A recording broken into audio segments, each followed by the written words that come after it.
माँ दुर्गा और एक बूढ़ी गरीब। एक गरीब बूढ़ी माँ दुर्गा के मंदिर के आगे भिक्षा के लिए सुबह से बैठी हुई थी, लेकिन उस दिन उसे उस मंदिर के बाहर कुछ भी नहीं मिला और उस दिन उसे पानी पीकर ही अपनी भूख मिटानी पड़ी। तब उसने सोचा कि चलो कोई बात नहीं, शायद कल कुछ मिल जाए। तो अगले दिन भी वह दुर्गा माँ के मंदिर के आगे भिक्षा के लिए बैठ गई। तब उस बूढ़ी गरीब को यह देखकर बड़ी खुशी हुई कि मंदिर में उस दिन बहुत ही ज्यादा भीड़ थी, शायद कोई त्योहार होगा, क्योंकि वह मंदिर दुर्गा माता का बहुत ही प्राचीन मंदिर था। लेकिन ये क्या, वहां इतने लोग मंदिर में आकर चले गए, लेकिन उस बूढ़ी गरीब को किसी ने भी कुछ भी नहीं दिया, जबकि उस मंदिर के पुजारी को सभी लोग आटा, चावल, पैसा सब कुछ दे रहे थे। तभी वह बूढ़ी गरीब आंखों में आंसू लिए माँ दुर्गा को याद करने लगी और उनसे ये कहने लगी कि हे मैया, मुझे दुख इस बात का नहीं कि मुझे कोई भीख नहीं दे रहा, मुझे तो केवल दुख इस बात का है कि भरे हुए घर को हर कोई इंसान और भी ज्यादा क्यों भरता रहता है और बेड़ चाल चलता रहता है, लेकिन क्या किसी को भी हम जैसे भूखे और गरीब लोगों के खाली हाथ बिल्कुल भी नजर नहीं आते? ऐसा क्यों होता है मैया? और अगर ऐसा ही चलता रहा तो हम जैसे गरीब लोगों का क्या होगा? दुर्गा मैया से मन में इतना कहने के बाद उस बूढ़ी माँ ने सोचा कि शायद आज भी मुझे भूखा ही सोना पड़ेगा।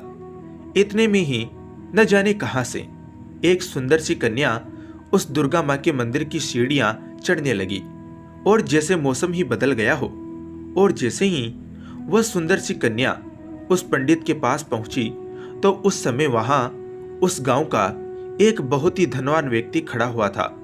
तो जैसे ही उस धनवान व्यक्ति ने अपनी पैसों और लड्डू बर्फी से भरी हुई थाली पूजा के लिए पंडित को पकड़ाने लगे, तो वैसे ही उस कन्या ने उन्हें रोकते हुए कहा, हे धनवान व्यक्ति, तुम ये पैसों और लड्डू बर्फी से भरी हुई थाली इस मंदिर के बाहर बैठी उस बूढ़ी गरीब माँ को क्यों नहीं देते? वह बेचारी कल से भूखी है और उसकी सहायता करना तुम्हारा कर्तव्य है, जबकि दुर्गा माँ ने तुम्हें तुम्हारी मेहनत का खूब धन दिया हुआ है। लेकिन उस धनवान व्यक्ति ने अपना घमंड दिखाते हुए उस छोटी सी कन्या से कहा, तुम होती कौन हो मेरी दुर्गा माँ की पूजा के बीच में आने वाली, और मैं ये अपना सारा धन इस बूढ़ी गरीब पर क्यों लुटाऊं? तब उस कन्या ने उस धनवान व्यक्ति को दोबारा कहा कि हे धनवान व्यक्ति, मान जाओ, ये पैसों की थाली तो तुम्हें उस बूढ़ी गरीब को ही देनी होगी। लेकिन उस धनवान व्यक्ति ने उस सुंदर कन्या की बात न मानकर वह पैसों की थाली उस पंडित को जैसे ही पकड़ाने लगा, वैसे ही उस कन्या ने जोर से धरती पर अपना पैर मारा, तो जैसे पूरी धरती ही हिलने लगी और अचानक वह धनवान व्यक्ति सीढ़ियों से लुढ़कता हुआ उसी बूढ़ी गरीब के पैरों में आकर गिरा, जिसे वह धनवान व्यक्ति पैसों की थाली देने से मना कर रहा था। तभी वह धनवान आदमी खड़ा होकर यह सोचने लगा कि यह कैसा चमत्कार था, मैं ऊपर से नीचे कैसे गिरा? और जब उसने ऊपर की तरफ देखा तो मंदिर के पास भी कोई नहीं था और वह कन्या भी वहां नहीं थी। तो उसने उस मंदिर के पंडित से पूछा कि पंडित जी, अभी अभी यहाँ पर एक सुंदर सी कन्या खड़ी थी जो मुझे मंदिर में प्रसाद न चढ़ाकर उस गरीब बूढ़ी को देने के लिए कह रही थी। तो उस पंडित ने बहुत ही अचंभित होते हुए उस धनवान आदमी से कहा, नहीं नहीं, यहाँ तो कोई भी कन्या नहीं आई, और तो और मैंने तो आपको भी यहाँ अभी अभी ही देखा है। इतना सुनते ही उस धनवान आदमी की आंखों में दुख भरे आंसू आ जाते हैं और वो सब समझ जाता है कि वह कन्या कोई और नहीं बल्कि मेरी दुर्गा माँ ही थी, मगर मैं उन्हें क्यों नहीं पहचान पाया और उनका कहा भी मैंने क्यों नहीं माना।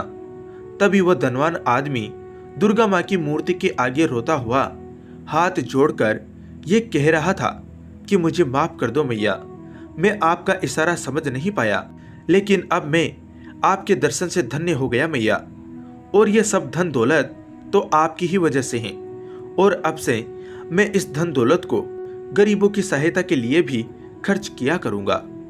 तभी उसी समय वह धनवान आदमी उस बूढ़ी गरीब के पास जाता है और उसे वह कुछ पैसे और कुछ खाने के लिए दे देता है।